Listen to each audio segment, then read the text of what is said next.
So hey guys, and welcome to this week's UK property news. So what I want to cover this week, the big news, yeah, you know what, I play down the news a lot because I find that most of the stuff that you see in the headlines, actually when you put it into perspective, it's not as impressive, but they make it sound like that because that's how they sell newspapers. So anyway, rents are predicted to go up 15% over the next 5 years. Way, fantastic. We kind of already knew that. You know, so it's not really that big news, but it does validate the fact that there's less buy-to-let buyers getting involved in the market because of the tax changes and because of, I mean, the outright offensive that we've had against us. And I'll talk about that. I'll put that in perspective from a global perspective very soon, because that's one of the articles that I really want to introduce you to, because I think it's very good to sit here in the UK and say, you know, oh, we're getting hammered and it's more expensive and it's not profitable anymore. But the funny thing is that's not just the UK, that's actually everywhere in most of the property markets. So, you know, but anyway, I'll talk about that soon. But look, 15% over 5 years, you know, that's good news for an investor, because actually we're really trying to press and push these rents up at EasyTrack, my property management company. Why? Because, you know, we've had so many additional costs. We're about to have the tenant fee ban, you know, where actually those costs are being put back onto the landlord. So the way that you make more money is by increasing the rent, and that's what we really want to see, is that increase in rent, because obviously that also offsets the increasing interest rates that we're probably paying, the tax changes, the just about every element, and we'll see what else they've got installed in the latest edition. So next article is all about the house prices are still going up according, and this was in July, these are July figures that come out from Halifax. So we talked about nationwide the other week. Halifax have now come out with their figures. So, you know, as much as people might be saying, you know, the market's terrible and actually this is not really, you know, oh, you know, prices are dropping, and it's not actually happening. Yeah, now, yes, London is. And you know what? London always leads. It leads in and it leads out. And I've got some good news about London that'll happen very soon, or that I'll talk about.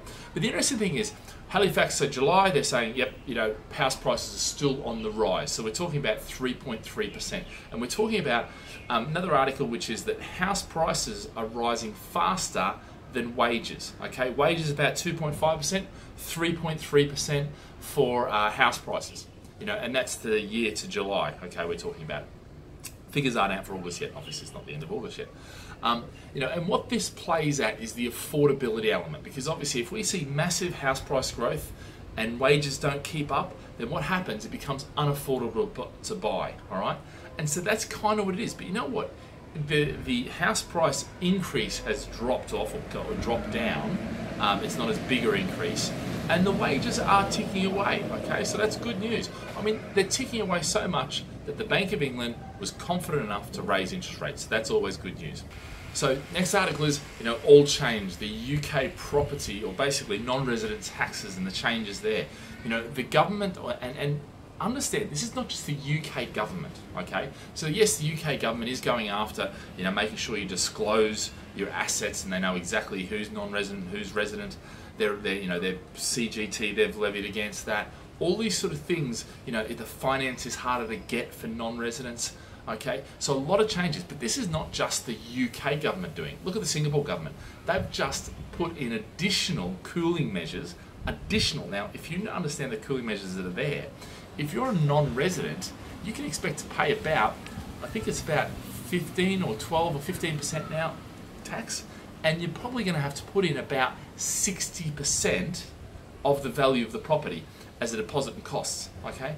Which is pretty huge, you know, considering, you know, these are pretty, you know, screwing screwing down the market really well. You know, Canada doing similar things where they're talking about, you know, capital gains, inheritance tax. Australia has just made it virtually, well, I mean, they're even attacking the non-resident, the Australians non-residents. So people like myself who, you know, I'm an Aussie, I see myself as an Aussie, but now buying in the UK, buying in Australia, I'm actually losing, or it's going to cost me more in tax, basically, you know, losing entitlements.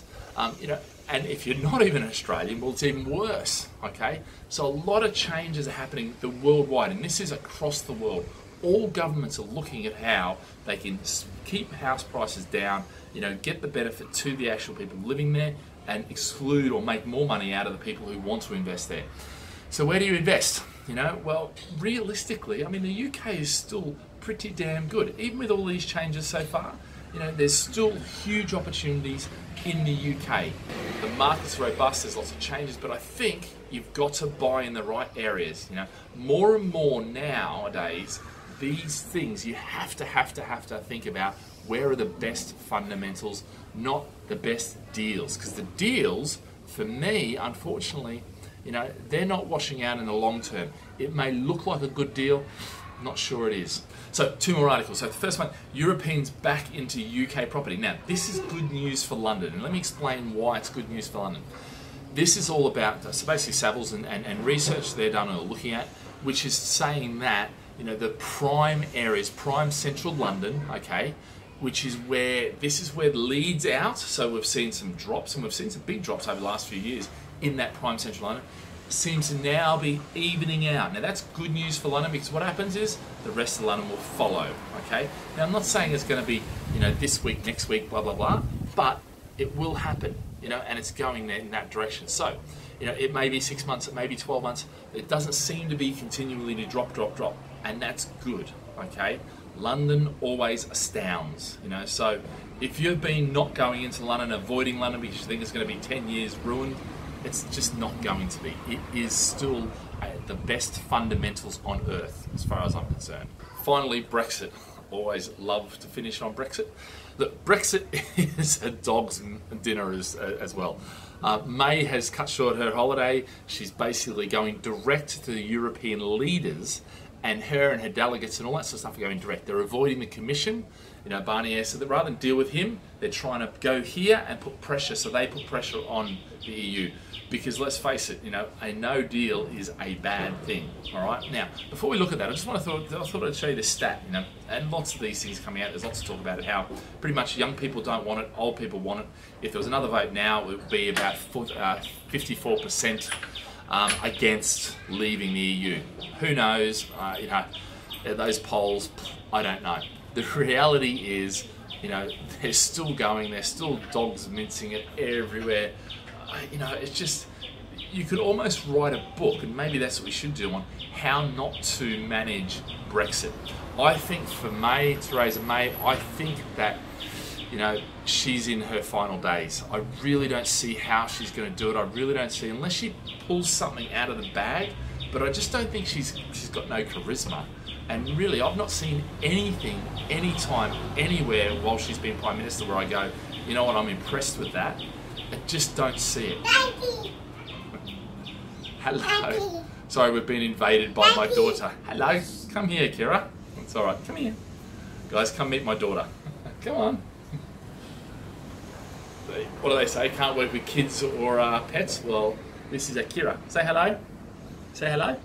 Yeah. All right. Yeah? Bye. Okay. You say bye. Say bye to the guys. Bye. See ya. Can't control your environment all the time, hey? No. Look, the final point here with Brexit is this, you know, the no deal is getting more and more likely. I think, you know, I just can't see, I think it's going to damage us, it's going to damage the EU, and I think what it's going to do is damage both of them on the world stage. Do I think it will happen? I really don't know, and this is the thing, I don't think anyone knows. There is lots and lots of column inches coming out in the media about it. I just don't know, and I don't think anyone does, and I really don't think we want it. We'll see what happens after the you know, the summer holidays are over, almost over. May, I think, if she doesn't start to produce some serious results, I think she may be on the out. But then again, you know, who knows? She's a bit of a fighter, and maybe she just won't leave, and which will cause even more damage. You know. We'll see, but certainly no deal is being searched the greatest on YouTube, you know, that sort of thing, but on Google. Look guys, have a great day, and we'll see you next week.